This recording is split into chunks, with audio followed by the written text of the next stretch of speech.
Welcome to the Rebel Souls podcast, where we flip the middle finger to the status quo.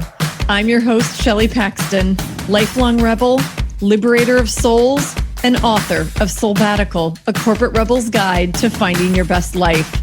Settle in as we dive deep with badass leaders who are rebelling for what matters most in life, business, and the world at large. I'm so happy you're here. Let's get this revolution started. Before we begin, I want to share an offering from my soul to yours. If you've achieved traditional success only to realize that you're living someone else's dream, then this will start you on a profound journey toward becoming chief soul officer of your own life, just like I did. I'm gifting you a free chapter from my book, Soulbatical, a corporate rebel's guide to finding your best life. It's called Liberating from the Shackles of Should. And if you're ready to, then visit soulbatical.com to download it for free. That's SOULBBATICAL.com. Warning, side effects include intense joy and fulfillment. Hey, and welcome back, fellow Rebel Souls. I feel like we haven't talked in a while, but it's only been a week. I hope you're keeping up. I'm trying to keep bringing you some incredible guests. And as I always say, this one is not going to disappoint. Her name alone says, stop and listen. One, because she mostly just goes by Bronwyn. So she's one of those one-named wonders. She's like Oprah and Madonna and Cher. Only she's Bronwyn, and she is a communications guru. She's been a communications coach for 20 years, even more than 20 years. And she has spent thousands of hours coaching some really, really important people before they have huge speaking engagements, ranging from TED to TED Global to TEDx, to the Oprah Winfrey Show, to the Home Shopping Network, to CNBC and PBS and American Idol. And I mean, the list goes on and on, you guys. It's absolutely incredible. So we're not talking small potatoes here. We're talking, Bronwyn is like the go-to big shit, big kahuna communications coach in the world. And you're going to understand why after you listen to this conversation. She is brilliant in the way that she articulates, in her energy and her personality, and in the way she really understands how to pull authenticity out of people and how she helps people to fully connect with and engage an audience. And she gives us some brilliant tips in this conversation. And just for a little background, because I mentioned it in the conversation, Bronwyn and I met almost exactly 3 years ago from the recording of this conversation. It was out in Carmel, California, and we were at a writing retreat. Linda Sievertson, Book Mama, as she's known, runs a Carmel writing retreat, although poor Carmel is on fire right now. So I'm sending all of my love to everyone out there. And Bronwyn's actually in San Jose, California. And we didn't talk about it on camera, but her and her family are safe, although it's really scary and the air quality is horrific. At any rate, we're sending our love to everyone out in California and hoping that these wildfires get under control. Bronwyn and I had just one of those meetings where you've met a soul sister out in Carmel at this writing retreat. She was working on a book called Shine, which she'll talk a little bit about, her not yet published book, because she's kind of taken a different direction. And I had this idea called Soulbatical based on the journey that I had been on. And they all told me, anybody who has read the book knows this, girl, you've got so much more than a book on your hands. This is a movement and a platform, and a book is only one piece of the impact that you can have in the world. And here we are.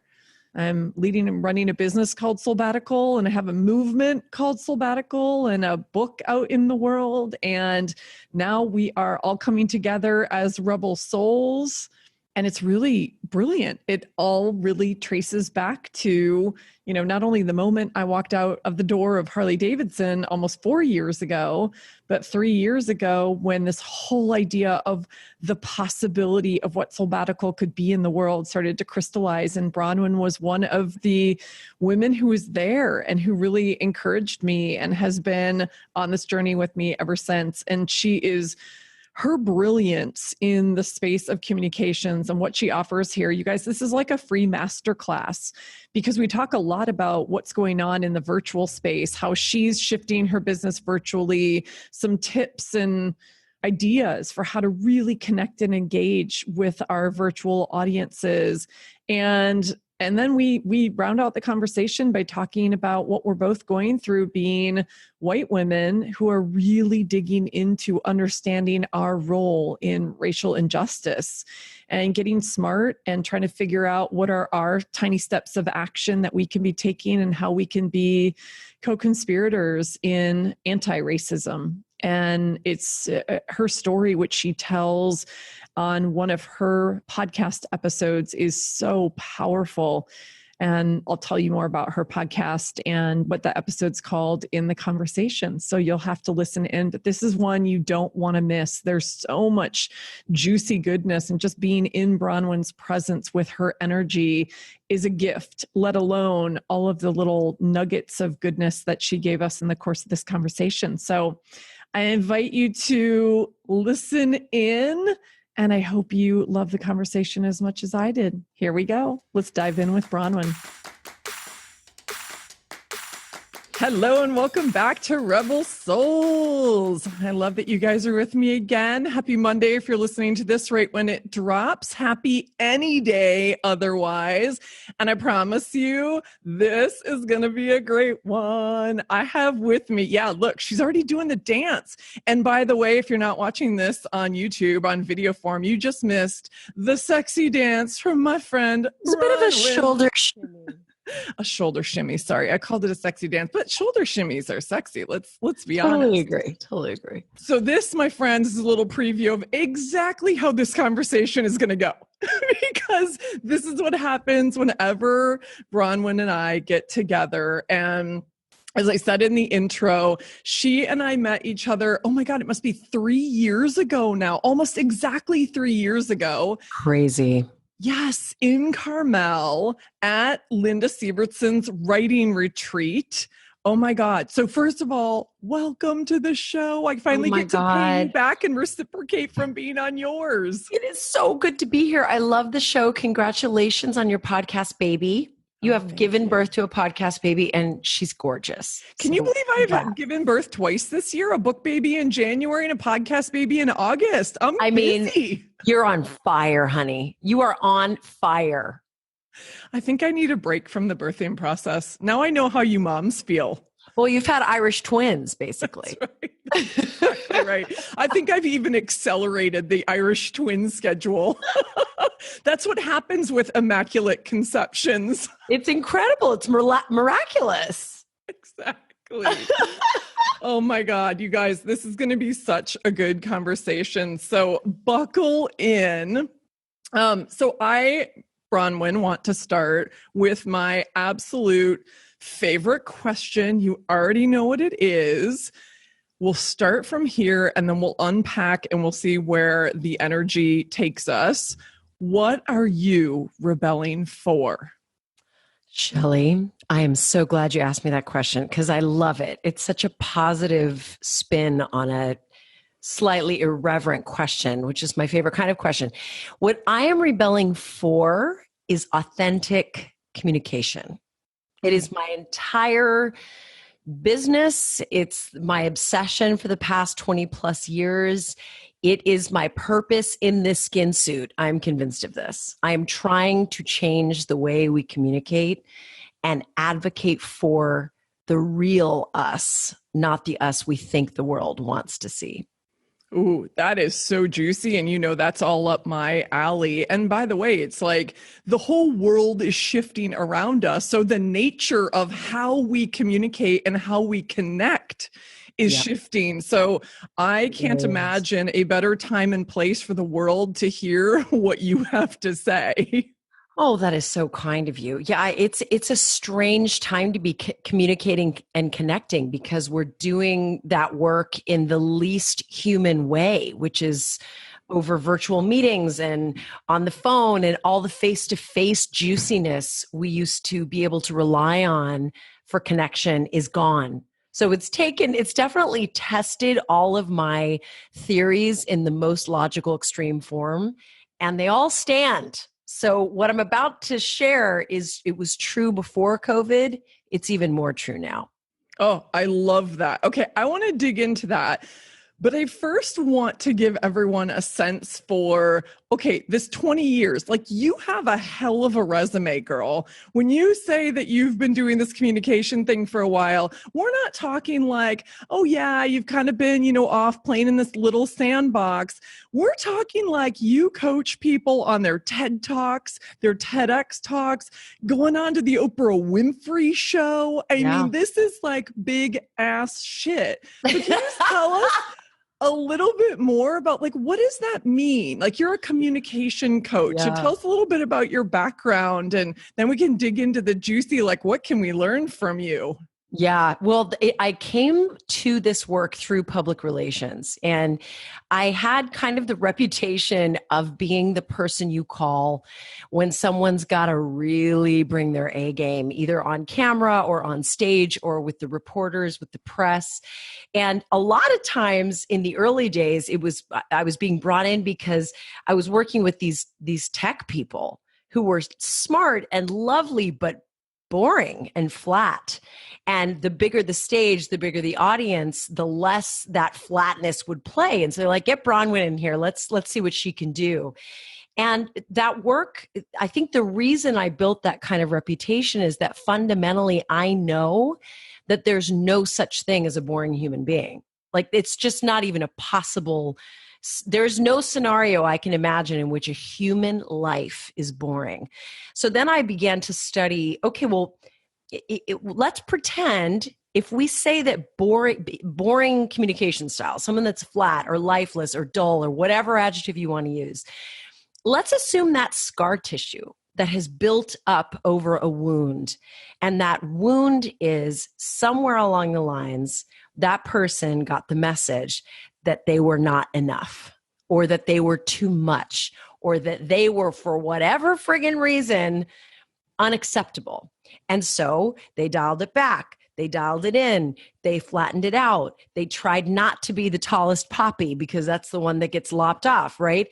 And so my work has always been following the sort of thread of what takes a brilliant, glittering soul, to use your language, and creates this dullness on stage or on camera in front of the room.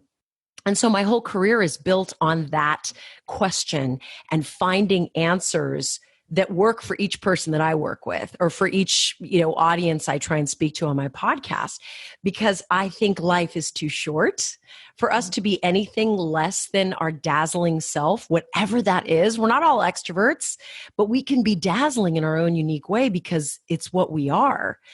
And that's just been my life's work. And it brings me a tremendous amount of joy, as you can imagine. I love it. And you're so effing good at it. And I love your signature line is shine on, you crazy diamonds. Pink You Floyd. say, yeah, I just love, but it's so perfect for what you do. And when you and I first met, you were writing your book called Shine. That's right. That's right. And the book actually became the podcast. Yeah. And interestingly, and I don't know if this is going to be interesting to your listeners, but I'll just say it quickly.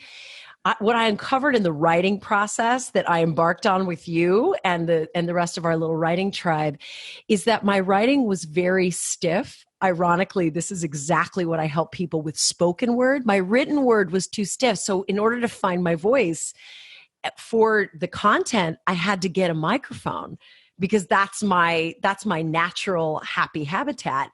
And now when I go back to finally write the book, it'll be so much better because I've figured it all out on my own podcast, that voice and the flow and all that stuff. So while the book isn't out yet, Shelley, the whole thing started with Carmel and became a It podcast. did. It did. Well, I don't remember thinking that your writing was stiff at all for what it's worth. Oh, However, my experience of you and how dynamic you are is the full experience is this. The full experience is seeing you and feeling you and hearing the energy in your voice and your use of language. So that all makes complete sense. And by the way, I love that you said that, because for anyone who's listening, who's thinking about writing a book, but the idea of putting pen to paper or fingers to keypad is really intimidating. Yeah. Listen to exactly what Bronwyn just said. It's very powerful to speak into a voice recorder, speak into voice memo on your phone, get in front of a microphone, and then get that shit. I was going to say translated, but what transcribed. Transcribed. Thank you. That was the word I was looking for. Huge. I remember hearing that Brene Brown does that with her books. A lot of times she will actually gather her core peeps and riff, and it gets recorded, it gets transcribed, or whatever that process is. But I remember hearing, I don't know if that's apocryphal or if it's real, but I remember hearing that was her process. I thought, well, God, if the genius Brene Brown first speaks something into reality and then it becomes written, maybe that'll work for me. So anyway, thank you for the encouragement. Thank you. Yeah, I love that. I think what she does is she puts Post-its on a wall, gathers everybody in the room, and then talks through it and records it and sees what lands, and then literally in real time is like shifting it around. That's I remember amazing. her saying something like that. I know. So, oh my God. I think there's a second conversation you and I are going to have, which is going to be around writing and the writing process. And we can go deeper into our story and our experience. I talked about a fraction of the experience in my book because it was such a pivotal moment when you guys looked at me and you were one of the people in the room who's like, girl, it might be a book, but this is a movement. Yeah. This is a platform. That's right. You and I spent that whole time like coming up with the lexicon for sabbatical and all the things. And I'm so grateful for that. And I've loved that we've been on this journey together, like creating our magic in the world. It's so good. So I'm going to bring us back to communication because I have been able to, so when I'll tell this story to everybody who's listening. For those of you who don't know, I applied for a TEDx talk. It was TEDx Chicago that was actually going to be in June of this year. COVID completely blew that to smithereens. However, I did not get selected. Shoot. That's okay. These are the things we go and through. By shoot, I mean shit. Yeah, by shit. So I have to tell you, like it stung for a second. And then I thought, well, it's just not the right timing. Or it's not the right event. It could be another TEDx. Exactly. And you know what? I found that out, and within 1 week, the entire world implodes. COVID is a reality. We're locked in our homes, and I thought, oh, okay, they're not even going to have anybody on the stage in June anyway. I don't even think that they've yet decided what to do. So anyway, I give that as background to say, as I was preparing to think through, well, what do I want to say on the TEDx stage? What version of the sabbatical story do I want to tell? I reached out to my friend Bronwyn. And I was like, listen, girl, I know people pay you tens of thousands, if not hundreds of thousands of dollars for this genius. Can you help a girl out for an hour? And you took me through something that was like a framework that was so incredibly helpful. So what I want to know, going back to the story you told, that humans aren't boring. That's and that oftentimes it's pulling it out. So let's talk about, like, how would you start with somebody like me? How do you start to pull out that juiciness and that personality and that authentic and vulnerable story? And then where does it go from there? Because I think this is helpful to people. Yeah. And what I'm about to say is true across the board for any kind of communicating. This could be for a TED Talk. This could be for a board meeting. This could be for book clubs, could be for PTA. It doesn't matter. And where the work of authenticity really begins is, let me back up. My definition of shine right? When somebody shines, two things happen simultaneously. One, they can hold the full attention of an audience, which is no small thing right now because attention spans are basically in free fall. And while they're holding the audience's attention, they can be completely themselves, completely unapologetically themselves. So when you ask me, where do you start with someone? I start with the audience always, because you can be as authentic as fuck. I'm allowed to curse on your podcast, 100%. Right? We've Okay, got an E on every episode. Thank you. Me too. It makes it exciting. Tipper Gore's just freaking out, I'm sure. Anyway, the point is, we always start with the audience, because you can be as authentic as all get out. But if you aren't delivering a message that moves people, so what? Great, you're authentic. You haven't moved me.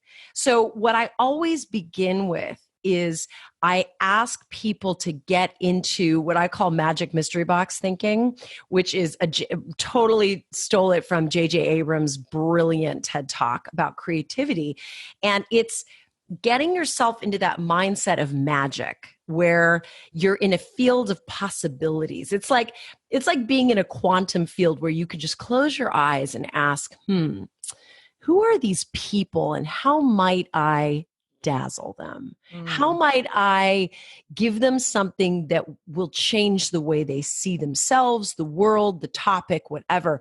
And I always ask people to drop into that expansive place, because the first thing people want to do is they want to start writing a script, or they want to open PowerPoint, or they want to do some stupid thing that does not get them into magical mystery box thinking, right? So step one is to get into that expansive state of how might I do something extraordinary with this audience. So that step one is that mindset. Step two then is to really think about whatever it is you're doing in, I like to call it a 3-act format. What is your jumping off point? Literally, you have precious few seconds before the audience eye rolls and grabs their phone. I mean, and now because we're all virtual, it's even more, it's easier for people to pick it up and just, be scrolling without. Well, doing it off camera. I've imagined before as I'm giving Zoom things, how many people, because right now I can have my phone in my hand, which I did just for demonstration. Yes. And you wouldn't even know that I'm sitting here scrolling, which I would not do to you. Well, and vice versa, but that's the reality. I mean, that's simply, we can argue about whether it's rude or not rude, but who cares? It's real. It's real. Yeah. So we have about 10 seconds to signal to the audience that something special is about to happen.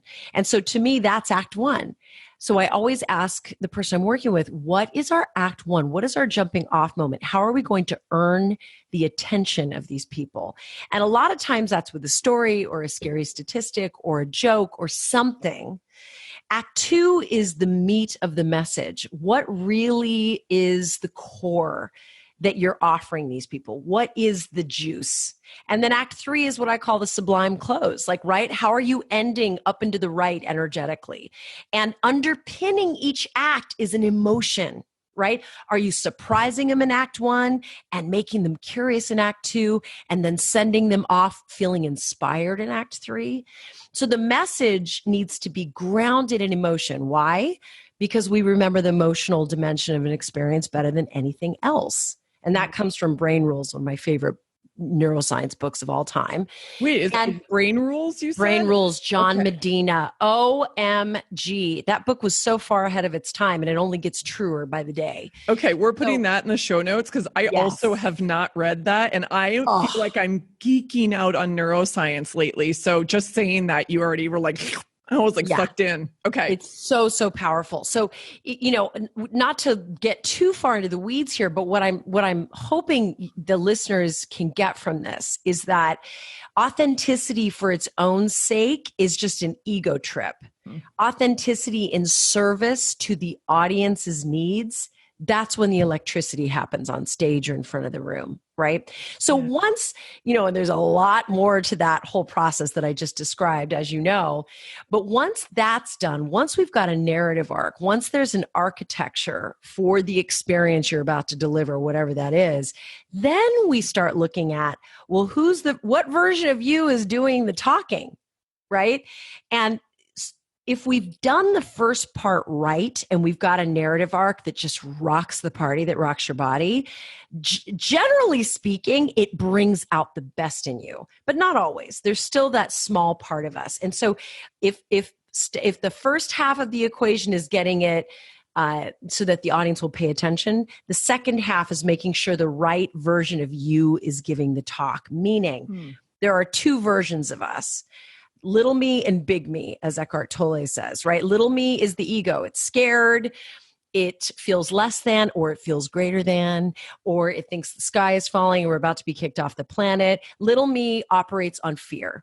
Yeah, but fight, flight, or freeze. Yep. That's it. That's exactly right. But big me is just there to help. Big me is there to serve, is there to connect, is there to delight, is there to make a difference. And if big me knows how to come forward, I mean, it's a match made in heaven. But I observed when I give this, one of my main talks that I was giving all over the place before freaking COVID hit that I'm now giving virtually. But I always begin this talk by, asking my audience, what brings out the best in you? And I have people talk amongst themselves and they always come back and they say things like, I'm at my best when I don't feel judged. I'm at my best when I'm under a crazy deadline. I'm at my best when I've had 9 hours of sleep. I mean, you could go down the list. We all have our I'm at my best whens. And then I ask people, okay, well, think of yourself at work. Think of yourself when you have to give a presentation. Are any of those things the case? Like, in other words, how often are you at your best when the pressure is on and it's a career-making moment? And the answer is not a pretty answer. It means most of us are not at our best when the moment arrives. And so my belief as a coach is that if we are waiting for the weather, and I'm using quotation marks, to be right, to bring out the best in us, we're leaving money on the table. Like, that's not good enough. As a coach, I'm not comfortable with that kind of result. We need systems for conjuring up big me and big you on demand, not just when we've had 9 hours of sleep, not just when we're speaking to an audience that loves us, but all the time, right? Yes. So that's the most exciting part of my work. I love the, narrative planning and putting together a talk that kicks ass. I love that. But I really love setting someone up with systems that bring out their best on demand. That just makes my heart sing. It's so powerful. And this is where your work and my work intersect. This is the beautiful part of where our coaching comes at it from the inside out. 100%. And everyone who's listened to me, read me, who knows me, knows that is what has revolutionized my own journey in the past 4 years. Incredible. And I know it's a big part of your world too. So wait, can we use a personal example? I'm super curious because yes, of course. I've heard you talk about tapping into your highest self, your highest creative self. You call it your Xanadu, don't you? Yes, I do, girl. Which I absolutely love. And P.S., it always makes me think of my sister and I roller skating in our basement to Olivia Newton. Wait, dude, do you know I was roller skating with scarves flowing off my neck in the driveway? Like, what is it with the roller skate? Because it was a roller skating movie. What do I mean when it was roller skate? Of course. Well, and it's also, we're products of our generation. Come on. We sure are. Proud. Exactly. So when you are wanting, like you're in creation mode, you are, outlining your next podcast, which is brilliant, by the way. Anybody who's not listening to 20 Minutes with Bronwyn, please go add it to your library. Just trust me on this one. Yeah. Thank you. Yeah. Oh my gosh. We'll put it in the show notes as well. So when you're preparing for that or you're, writing or creating a script or whatever, what do you do from the inside? Like, what are your systems that you could share with us? Well, I have a couple. I think there's a predisposition that is worth noting, and that is that I have become really good at paying attention to what moves me emotionally or how I'm feeling in a moment. And if I'm having a super high or a super low or a super fear or a super whatever the emotion is on the emotion wheel, I pay attention to that because I know that while I am special in my own little snowflake way, I'm also not. Humans are all kind of going through the same stuff by and large. And I know that if something moves me to tears or moves me to clap or moves me in any major emotional direction, it's usually something that will resonate like a tuning fork with other people. So I actually have a spreadsheet called Homework for Life.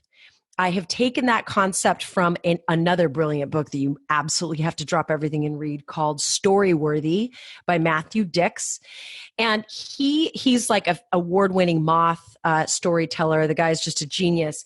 And he believes that, all great material is lived. And we have to train our brains. It's a cognitive skill to be able to identify a moment or a thought or an experience or a story and then use it as material later. So every Friday around 4 or 5 o'clock, I pour myself a cocktail, I get out my story grid, and I go, what stories would I tell my friends over dinner? Oh my God. So you're reflecting on that past week. Yes. So you do this, girl, you're blowing my mind. I mean, I'll show you, if we could screen share, I'll show you what it looks like. And what it does is, so what would I tell my friends, or what made me furious? What made me cry? What strange little detail did I pick up on?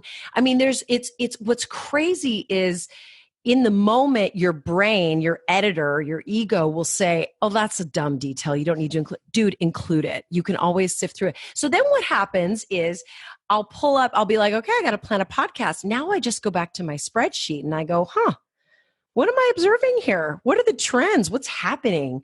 What's in the zeitgeist? What conversations am I having? And when I'm in that magical mystery box Xanadu moment, the muse is right there. You know what I mean? She's there. But I have a backup in the form of a story grid that I can always pull from. Always, always. Did you say you call your story grid Stories for Life? Homework for Life. That's what Matthew Dix calls it that. Okay. And I love it because one of the things that I love about it is that, great art comes from paying close attention. And that grid forces you to stop and pay close attention.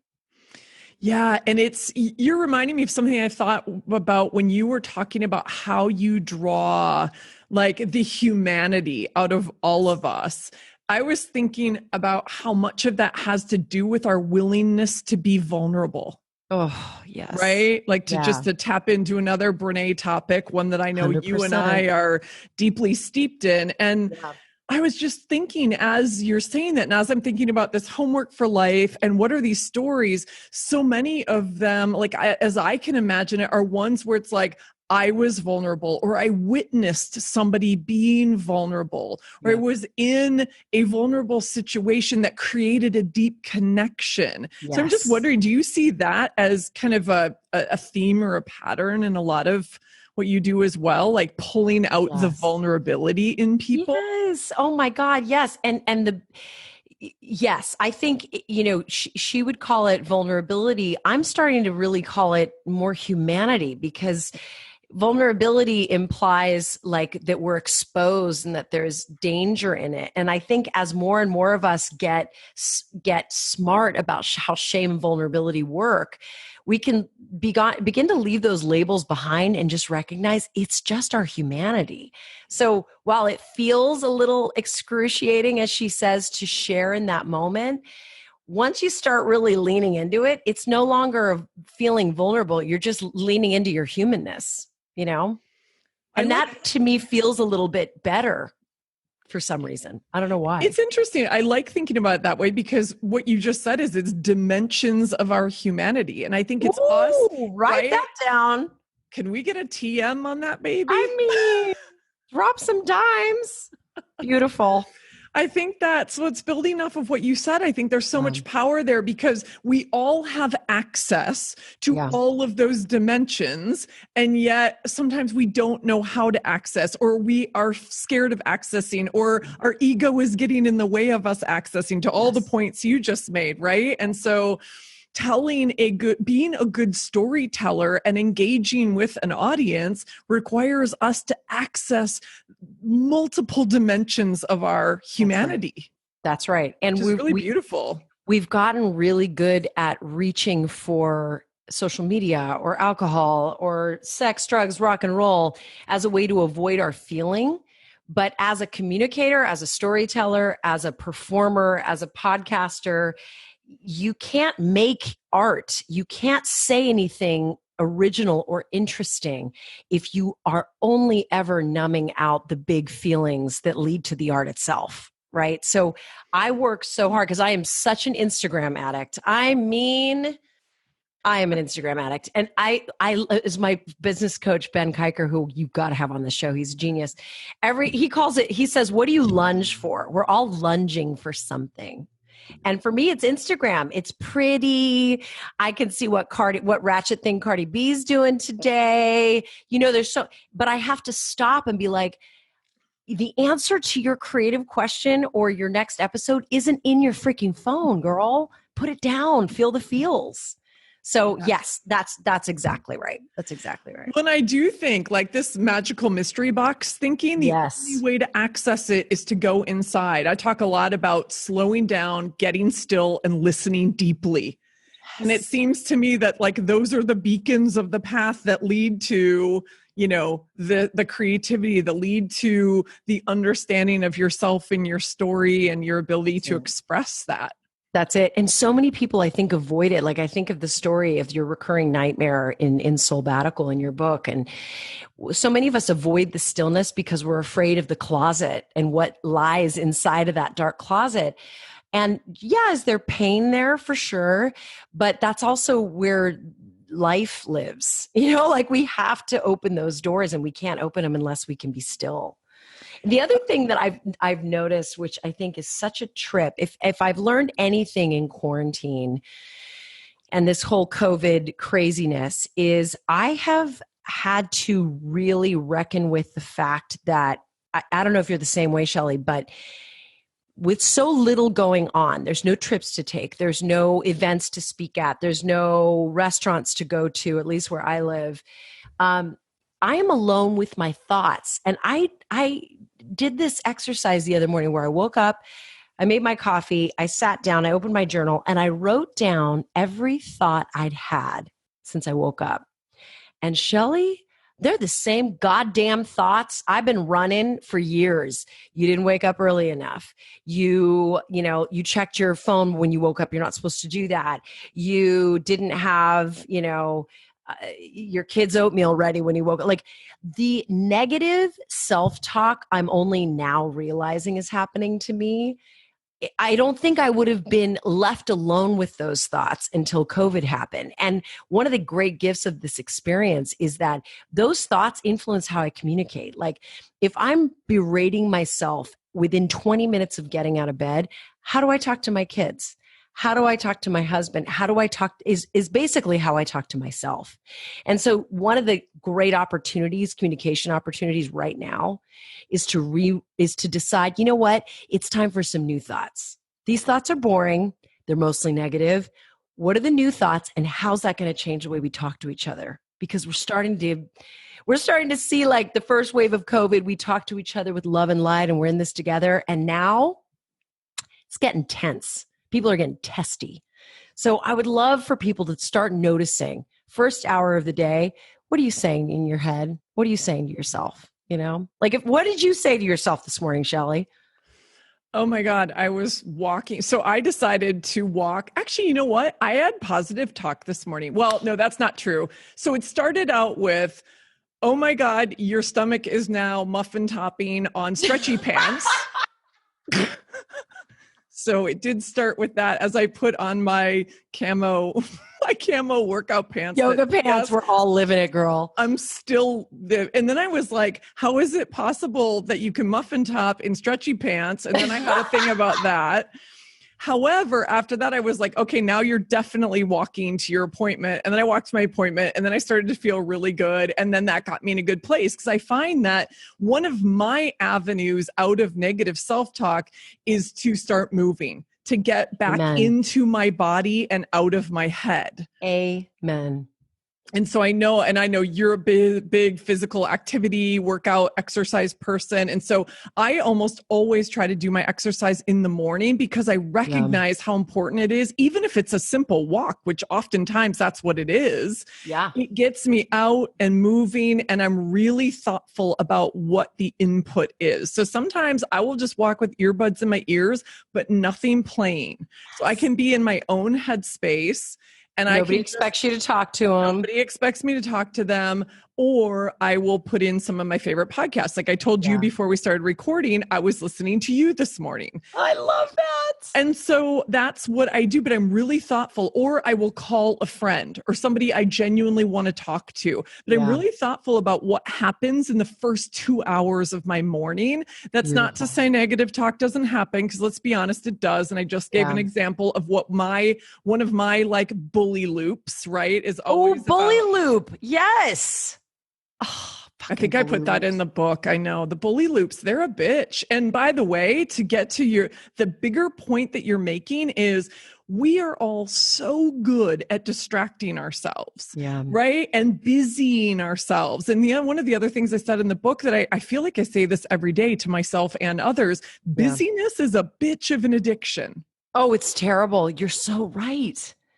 It gives us this false sense of purpose, and it's not purpose at all. It's just motion. Well, it's the doing over the being. And in the coaching community that I'm a part of, we're working on a lot. You're not just one or the other. However, when the doing becomes greater than the being, you need a reality check, and you've got to check back in and really get reconnected with yourself. And so I believe that. And I think that's something for everybody who's listening to take away. It's like, you know what? We often, I think, call ourselves lazy, and we beat ourselves up when we don't have, a checklist, a to-do list a mile long.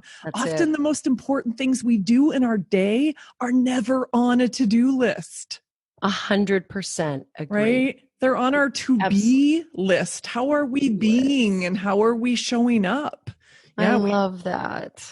Maybe we should do that. I have I thought I had it around here somewhere. My very favorite little notepad, it says shit list at the top of it. But I'm like, maybe that should be the to-be list. To-be list. I love that. In fact, I did this in IGT. I just started doing IGTV channels, and I've got some series started. But I wrote yesterday, not that you can see this, but this is what I'm lining up with today. Patience, presence, and love. Screw perfection. I love it. I did see that. And I think it's so powerful. By the way, I have a little stack here somewhere of my orange Post-it notes. And you've probably heard me say this. Color. Yep, of course they are. Oh, by the way, I have to read you the quote that's on this one. I was on the phone with a woman.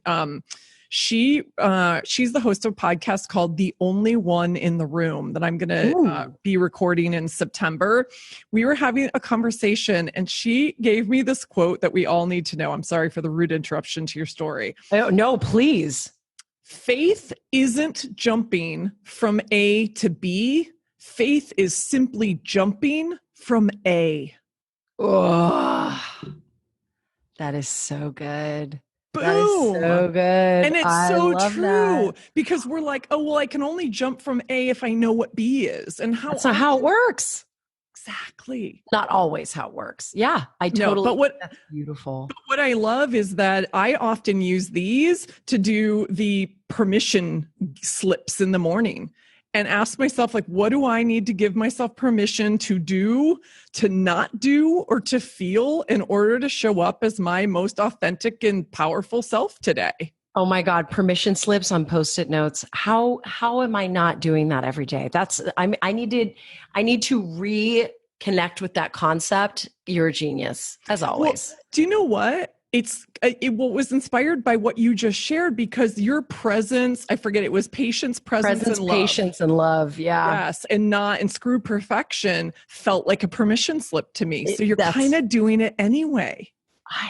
Permission slip feels so much more fun. It feels kind of naughty. Well, you know what? It is sort of like, and some days it's just like, I give myself permission to like fucking take a nap. I know. You know what? I know. Like, so, I mean, to like round this back out to the whole point, it's like, there's so many times we beat ourselves up for what our body is craving, for what we know will help us, for just wanting to take a break, to simply be, to sit still and listen. And these are the things that I think we've been conditioned for from when we were tiny, that like, well, that's not being productive. Then you're not a productive member of society. We torture ourselves. We torture ourselves. Yeah. And so I want this to be a reminder to everybody who's listening, like, give yourself permission to be and sit still and move your body and take breaks and take naps and all the things, because isn't this going to help us get to Xanadu, Bronwyn? 100%. And if everyone was in Xanadu, there would be no war and no hunger. And I'm convinced of this. Well, I want to live in that world. Me too, with our roller skates. I agree. The roller skates, our scarves, and let's have our hair of pigtails. 100%. Oh my God, this is hilarious. Okay, so you mentioned that you're now giving a lot of your signature talks virtually, which most of us who are, speakers of some sort, we're all doing the same thing. I attended one of your webinars, which was freaking brilliant, because I've used this so many times. So I'm talking to you right now, and anybody who's watching the YouTube video can see this. I'm actually not looking at Bronwyn on my screen. I'm looking directly at my camera, and she is the person who taught me how to make eye contact on your freaking computer. Yep, that's right. And you're nailing it, girl. You're nailing it. Thank you. I have the best teacher ever. And I wanted to highlight that as one really simple thing where I was like, well, duh, it kind of rocked my world. So what are some other tips like that you can share, like where we can really connect as best as possible as humans through this technology? Because that eye contact one, I've taught to everybody I work with, and I feel like it's rocking worlds. It's powerful. It's super powerful. And there's so many different ways I can take this, but I'm going to give you a tip that that has really helped me, especially so for example, if I'm giving a talk and I'm kind of running it, like it's my party and I'll, do it my way. I hate how awkward the first few minutes of a Zoom or a WebEx are. It's like you're waiting for people to join. Everybody's on mute. The cameras, you've got a visual of everybody's nostrils. Like it's this really, it's like dead space. And to me, excuse me, a Zoom room or WebEx or whatever, it's still a room. And that room gets imprinted with energy, some kind of energy signature. And if you don't take responsibility and imprint the energy you want on that Zoom room, what gets imprinted is like, ugh, this is so boring. Another Zoom meeting. All I want to do is go stuff my face with Oreo cookies, whatever it is. So what I do is I like to signal, again, first 30 seconds, something special is about to happen. So I ask, as people are joining, to answer the question of the day. So for example, I gave a workshop to a big ad agency in San Francisco. And the question I asked them as they were joining, who was your celebrity crush, your first celebrity crush when you were young? And what I love about that question is you got the gamut. We had like the old gals like us dropping Sean Cassidy and Neil Diamond and all those peeps. And then, you had the people from the LGBTQ community who had theirs that were totally interesting and different and cool. And then you had the dudes. I mean, it was so much fun. Oh my God. And by the time 5 minutes had passed and everybody was on, the vibe was killer. It was fun. People were connected to each other. People that worked at the same company for many years were looking at each other like, I didn't know you were into Farrah Boston? Holy shit. Right? Like it was so fun and joyful. So that when I began, that was like the soil was so ready for the seed I was about to plant. Whereas usually it's like we're dropping seeds on hard clay earth that aren't receptive.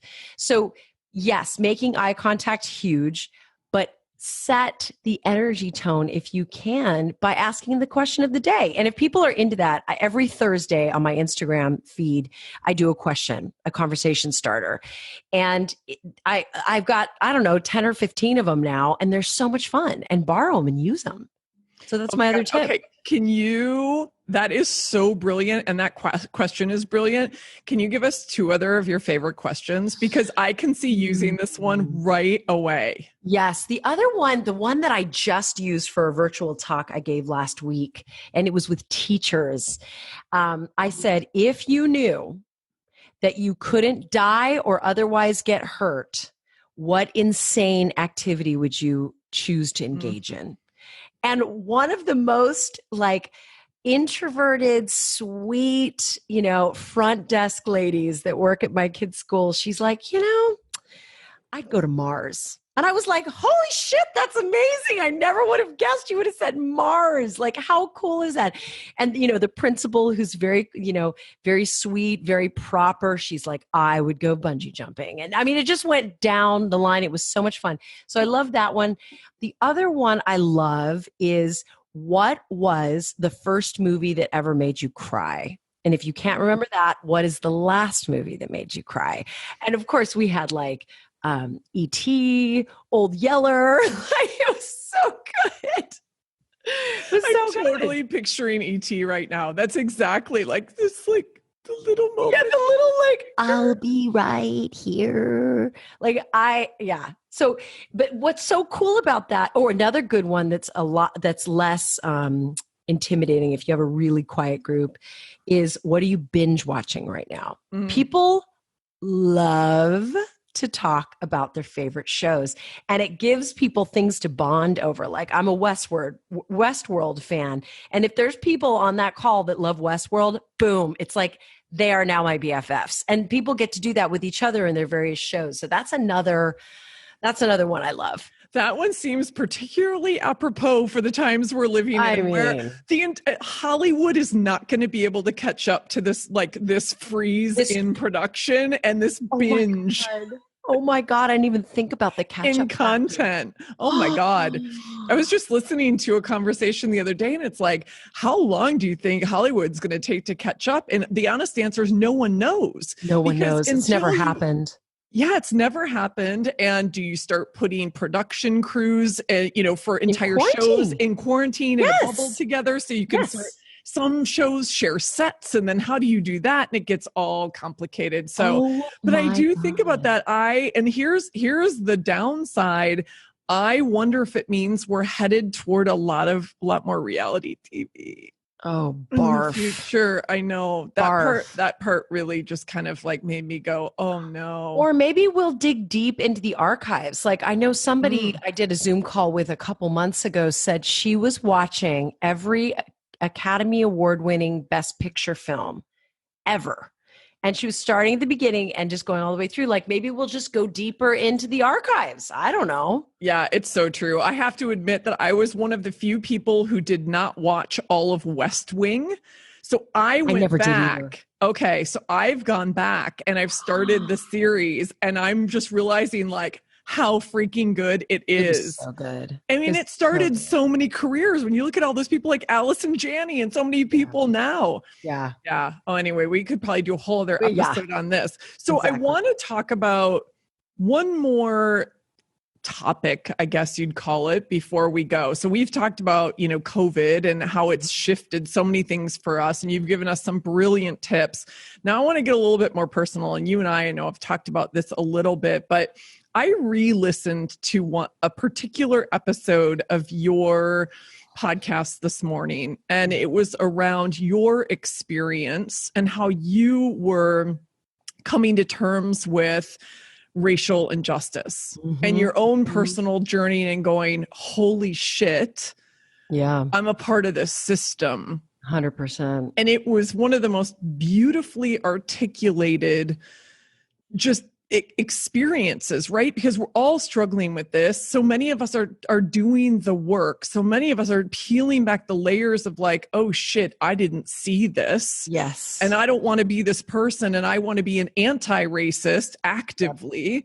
Yep. And the way that you described it. So can you talk about your Bruce Willis moment and just share your journey? Because I think it's really important for us to understand from each other how we're going through this and how we're waking ourselves up. Yeah. Yeah. God, thank you for listening to that one. Twice. Shit. I mean, yeah. So the reason I called that episode my Bruce Willis moment is that, and if you haven't seen the movie The Sixth Sense, I'm about to ruin it, so you might want to fast forward. But basically, the premise of the film is that Bruce Willis is a child psychologist, and he gets called in to work with this little boy who, quote unquote, sees dead people, right? And the whole movie, we're watching this poor child be terrorized by dead people, by ghosts. And, you know, Bruce Willis doesn't really buy that he's seeing ghosts, but he wants to help. So he's really trying to help. You know, he's really, really trying to help. And at the end of the movie, you realize that Bruce Willis is dead. He is one of the ghosts that is haunting this little boy. And so the whole time he's trying to, quote unquote, be an ally and help, he is the problem. He is part of the problem, despite all of his best intentions. And to me, that is what the George Floyd murder and the subsequent, you know, uprising in this country has taught me. For my entire life, I have never, ever thought of myself as racist. I have always thought of myself as an ally. And yet, now that I've done the work of, you know, me and white supremacy, I mean, there's all the books that we're reading Rachel right now. Cargill's work. Rachel Cargill, yes. who I'm now, you know, I'm supporting her via Patreon, which is another thing I didn't realize. We can't just consume people's content for free on Instagram. We need to support these women and men teaching about racial injustice. Anyway, I never thought I was a part of the problem. No way, no how. Then I started reading those books. Then I started doing The Great Unlearn with Rachel Cargill. And I realized that my entire psyche, my entire worldview, the fabric of my reality is white centric. I don't know anything about African history. I don't know anything about what it's like to be a woman or a man of color in this country, aside from, you know, a passing consumption of pop culture. What I realize is that my ignorance and my insistence on centering the white experience is every bit as damaging and devastating to the Black community as active racism is. And that to me was the gut punch, that it's not enough to have good intentions and it's not enough to, oh, I would never use the N-word. Like, honey, that is table stakes. To really be anti-racist, you have to dismantle the white centricity. So, you know, one of the most striking things that occurred to me is I just happened to be doing an intern search when this whole thing blew up. And when my friends were like, well, what do you know, who are you trying to hire? I'm like, oh, I'm trying to hire kind of a mini Bronwyn that'll, you know, be my right hand. And the whole thing, Black Lives Matter, broke up. And I was like, wait a minute, this is precisely the problem. White people keep hiring themselves, which is why we don't have social mobility in this country, which is why the boys, you know, are at the top of the heap and the girls are still trying to scratch their ways in. And so I remember thinking, like, I have to consciously look for someone that looks nothing like me, the most talented candidate, and I'm going to consciously attempt to hire someone that looks nothing like me. And I ended up with a very diverse pool in the end. And I hired 3 very diverse, you know, one person looks like me, the other 2 look nothing like me. And they were the 3 best candidates. And I couldn't just choose one, so I hired all 3. So my point in saying this is that it is humiliating, embarrassing, shame-inducing, and sickening to wake up and realize you're the Bruce Willis, to wake up and realize that you are absolutely part of the problem. And I think too many of us are not interested in doing that work. We're just not, because it's ugly. It's really hard. I started with me and white supremacy and doing that 28 days. And I'll tell you, it's like, it was very rare that I wasn't in tears. Me too. Right? I mean, her questions are so pointed and thought-provoking and true. And true. And she's gentle, but direct. She's not letting you off the hook. I mean, I felt physically sick doing some of those exercises. I did too. But for anybody who's listening who hasn't done that, I think that is, for me personally, going through Layla Saad's Me and White Supremacy, which was originally a 28-day Instagram program that became this book that you go through a chapter where she's giving you perspective, and then you go through some really gut-punching questions, reflection questions for you. And if you really take the time to do the work, you start to realize a lot of what Bronwyn is talking about. And obviously, I'm having this conversation. I have a diverse audience. I'm having this conversation with other fellow white people. Yeah. That's the thing. And I love what you said about Patreon. That's what it is, right? So that's the platform where you are now paying to consume the content and be educated, right? Yes. Okay. And there are benefits to it, like you get, exclusive access to things, and there's all kinds of reasons to do it. But one thing that really struck me is that, and my friends who are from the Black community tell me this is absolutely the case.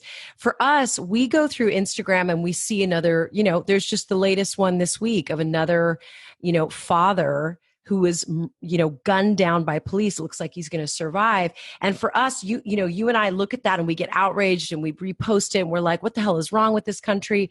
But for my friends who are Black, watching that is like being punched in the stomach physically. It takes them down.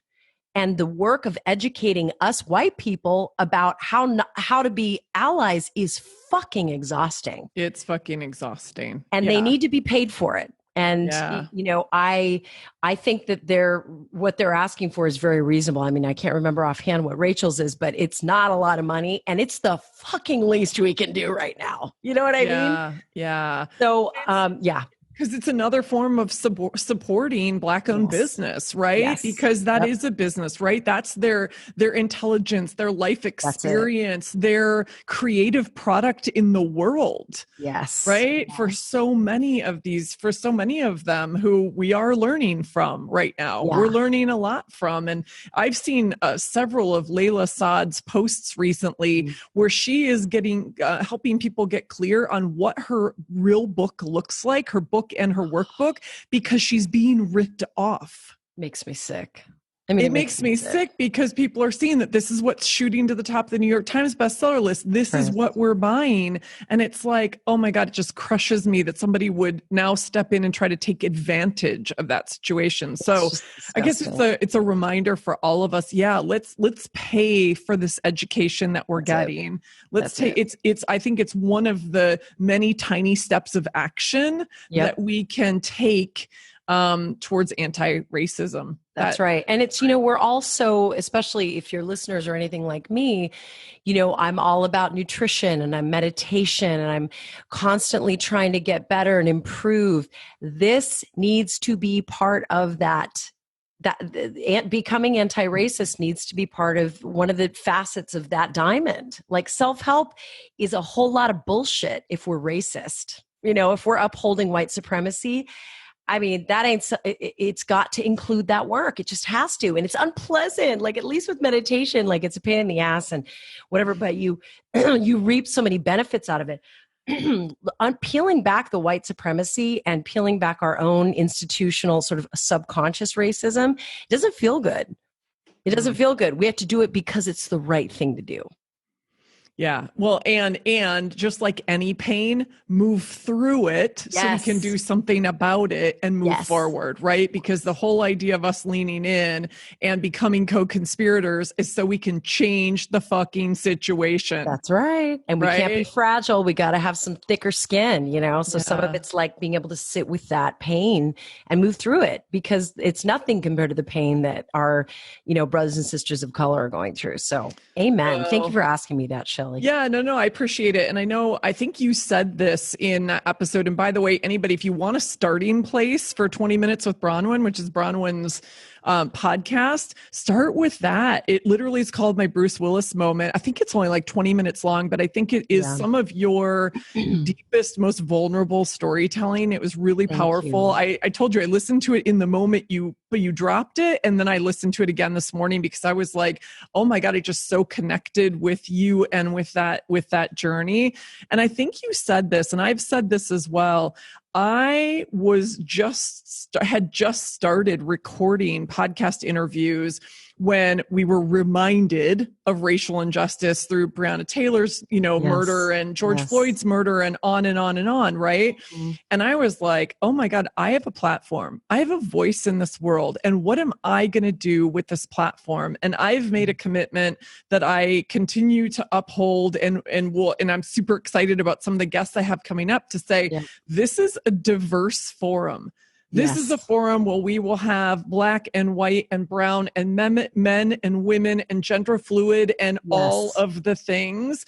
And I especially I realized how many amazing friends of color, particularly Black women, I have in my life who I want to raise up and give them this platform. And Amen. I want to introduce them to the world and their work to the world. And so that's one of the commitments, one of the tiny action steps I've made. And I think you said the same thing about yours. Absolutely. Amen. Yeah.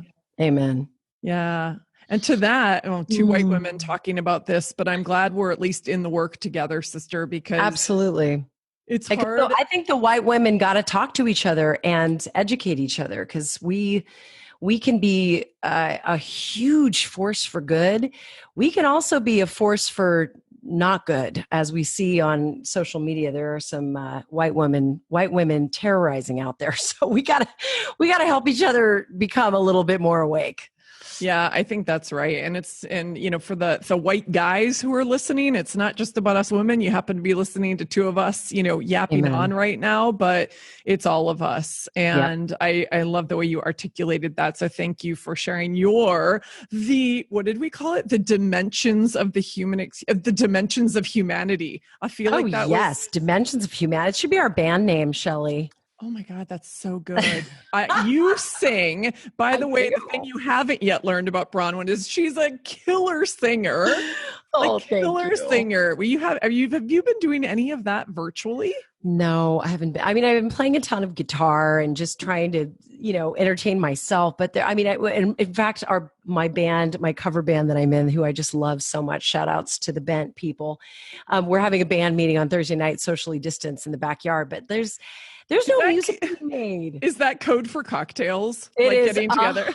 100% code for, and for some of us, it's code for, pot smoking. Let's be honest. I'm not one of those folks, but God bless them, Oh my God, I love that. Well, that's fun. It's a way to connect. Yeah, I know. I don't know what I would do in our band, Dimensions of Humanity, but like the cowbell and the triangle and those things are probably within the realm of yes, and you'd be the one that would be like, "Are you ready to rock, Cleveland?" That'll be your job too. That's true. Oh my God, it's really, really funny that you just said Cleveland because I can't believe I'm about to say this out loud, and now it's like recorded in history forever. Oh my God, tell me everything. My sister and brother-in-law are laughing their asses off as they're listening to this right now. I can promise, because our code word for getting stoned when we were younger was going to Cleveland.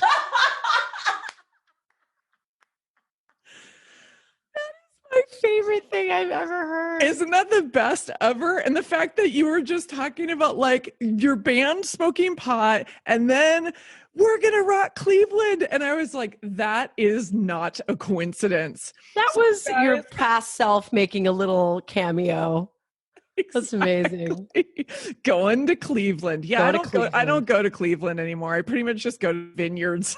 Me too. I don't go to Cleveland at all. Cleveland and I don't get along. I wish I was one of those people that could do it. It looks so relaxing. It just has the opposite effect on me. Yeah. Well, I was getting on a plane from Park City. So I'll close with this. I was coming back. I went and spent a week in the mountains, and it felt so refreshing, and my head is clear and my soul is soaring, and it was amazing. Good company, just good to get out of the city. And another friend of mine happened to be there at the same time. So he and his son came to have lunch with my friend and I. They drove me back to the Salt Lake City airport. And as we're nearing the airport, after, by the way, having had rosé for lunch, so I had like a nice little buzz going before I was getting back on the airplane. Atta girl. He says, "Hey, I've got some gummies in the back." So I was like, oh my God. I think even if gummies were something that were in my repertoire, doing that before getting on the airplane with a face mask would not have been bad call. Bad call. No, thank you. I'm like, yeah, I think that's a brilliant idea. Tripping out on the airplane when they're about as strict as they've ever been. No, thank you. That would be like in Bridesmaids where she like busts into first class. Oh God, that's hilarious. Shelley. Exactly. It was so funny. So anyway, this has been so much fun. I could talk to you for 3 more hours. Me too. And it would be a party. I love you dearly. And I'm glad that things like this keep bringing us back together. Like we will always be in each other's orbit. Absolutely. And it was so fun. I'm so excited that my people, rebel souls, get now to know Bronwyn. You know what? I always try to say your last name, and you know what? I'm dropping it. It's like Madonna or Gaga. Okay, good. You don't need to even worry about it. Saglimbeni for the record, but it's just too hard to say. Saglimbeni is how you say it. I did know that. I just trip over it every time I say it. Usually I just call you B. Yeah, that works for me. Okay. So you can call her B, you can call her Bronwyn. Where can people find you before we wrap this whole thing up? Well, they can, what I would suggest is go to my website, bronwyncommunications.com, BRONWYN.